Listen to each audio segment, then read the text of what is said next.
What is the cost of chasing a dream? So I broke it down, right? And we're going to start first with the social cost. There is a social cost of chasing a dream, and by social cost I mean the fact that you might lose friends and maybe not be as close to family members. And the reason is because you're chasing this dream that no one understands. You yourself, like, you might not even see the full picture. You're hoping that every other person sees the full picture. So the fact that they don't understand it means that they're seeing someone who's just obsessing over something that they cannot come to terms with. And so for that reason, maybe you might not be able to, obviously, if you're obsessing over something, means that you're going to maybe say no to hangouts, or maybe not hang out as much as you used to with these friends. So I do believe that losing friends is one of the very like major effects of chasing a dream, especially when they don't see the vision. But obviously, I think with me, I have been trying to go for more photo walks, and I've spoken about going for photo walks. I've been going for like a couple of photo walks, especially this summer, because obviously it's easy to like walk around because it's hot, right? But I was meant to shoot this clip before the photo walk. I've gone for the photo walk now, but I was meant to shoot this clip before the photo walk, but I forgot my ND filter at the cafe that I went to earlier. So I had to go back, get the ND filter, then start going for the photo walk. So I couldn't get this clip out. But yeah, I went for the photo walk. It was fun. Obviously, I think community events like that is one of the ways to meet new people, meet people that understand what you're doing, meet people that align with like your goals, meet people that like they don't see you as crazy. That's my easiest way to say it. But yeah, I think I wouldn't say finding new friends, but could be seen as that. It's majorly just finding people that align with you. And then my second cost, or my second item on my list of the costs of chasing the dream, is the financial cost. Now, don't get me wrong, there's some things you chase and they don't really take as much money. I can't think of anyone on the spot, but there might be some things you chase.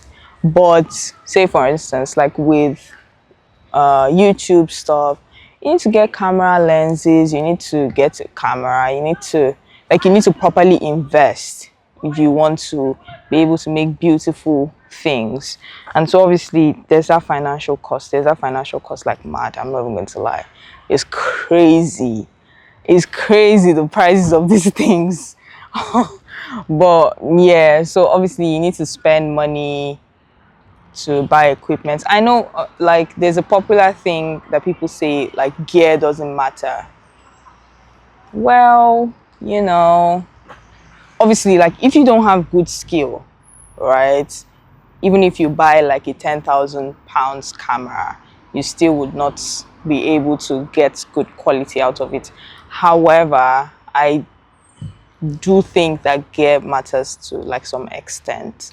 Like, there's a difference obviously between an image shot on like an old camera and or this one, and this one isn't even the latest camera, or it's not even close to the latest. So yeah, I do think that gear matters obviously, but not as much as your skill set. But yeah, anyways, as we speak about financial costs, if you already watch this channel, you know that I used to use the Osmo Pocket 3, and then I changed to this current setup, which is my Sony a6700. So now I still have the Osmo Pocket 3, but I would really love to have another lens, and which is the 11mm lens. The lens I currently have is like 18 to 50, but I want like a wider I want a wider lens. Like I've been talking about this since forever. So now I'm just coming from the photo walk. So I want to go to like a camera shop because I want to check if I'm able to trade in my Osmo Pocket 3 for the lens that I want. I tried reaching them yesterday, but they weren't like responding. So I'll just go into the shop myself and see, you know, what they're saying. So yeah, not too far from here though. I think it's like 10 minutes on this bike. Let's go.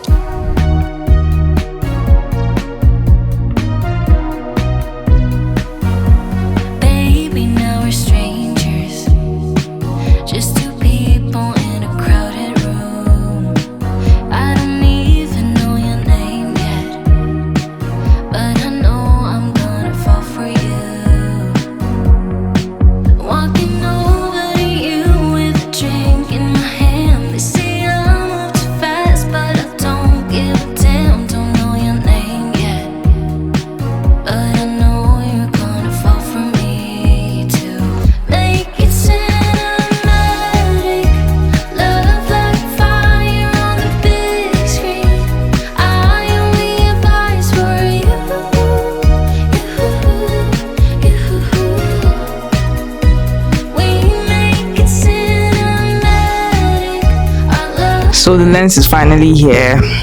I'm shooting this segment of the episode on the lens.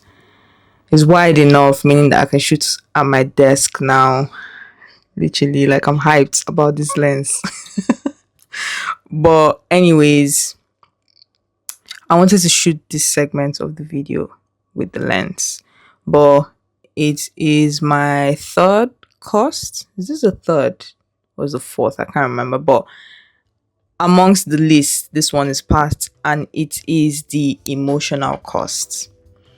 By emotional cost, I mean the self-doubts and the days of just asking yourself if it's worth it. I think it's something that, like, it's a you versus you battle, in that you keep wondering if what you're doing is worth it and if you should continue. And obviously, if you're not very careful, you might even lose sight of why you even started in the first place. So I think that's something that a lot of people who are chasing a dream struggle with. And if I'm being very honest with you, I struggle with it as well. Because on some days, like, I'm wondering if, like, I'm just wasting my time.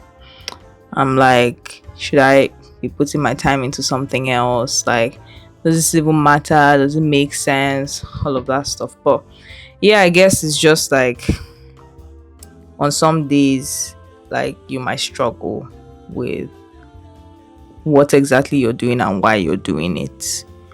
I think it can get very emotional, but it's a price that you have to pay to chase your dream. What is the cost of not chasing a dream? I feel like anyone who watches this channel should have seen this coming. Like, if I'm going to talk about the benefits of something, I'm also going to talk about disadvantages. I think it's just the lawyer and me talking, but like, there's two sides to everything, so I must consider like the two angles to it.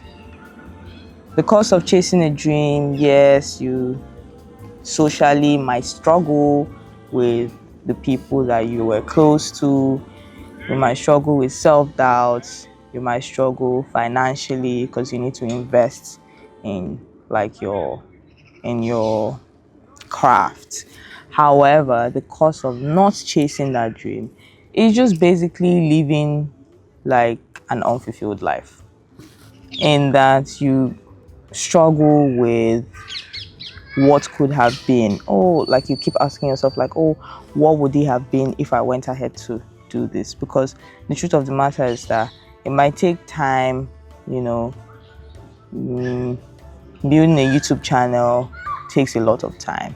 It's almost been a year, but the truth of the matter is the time will pass anyways. Like, we're not going to be stuck on one day because I refuse to build my YouTube channel. Like, the time is going to go anyways. So am I going to spend that time trying to get it to where I want to be, or am I going to spend that time just folding my hands and just saying, oh, like, I don't want to go through this and that? So I think, yeah, like, because I know that time is going to pass anyways, deciding not to do it because I'm trying to live a stress-free life, it's just going to have me living an unfulfilled life like later on. It would also mean that I would never speak to a camera. Like, I'd never know how to edit. I wouldn't know anything about CapCut or Adobe or any of these things. Like, I would just never would have any of these skills. Speaking to a camera, editing, scripting, I wouldn't have any of those skills. So yes, there is living like an unfulfilled life generally, but there is also the fact that I'm going to be losing out on some skill sets that might actually be very important for me in the future or now, whichever.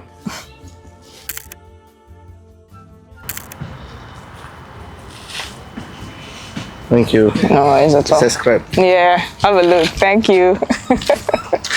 So I was just about to leave, and this guy walks up to me and he's like, "Oh, like I've been seeing you filming, and like, what do you do?" And I was like, "Oh, like I do YouTube and stuff." And he's like, "Okay, like, what's your YouTube?" Well, yeah, he's sitting over there. It was a nice interaction.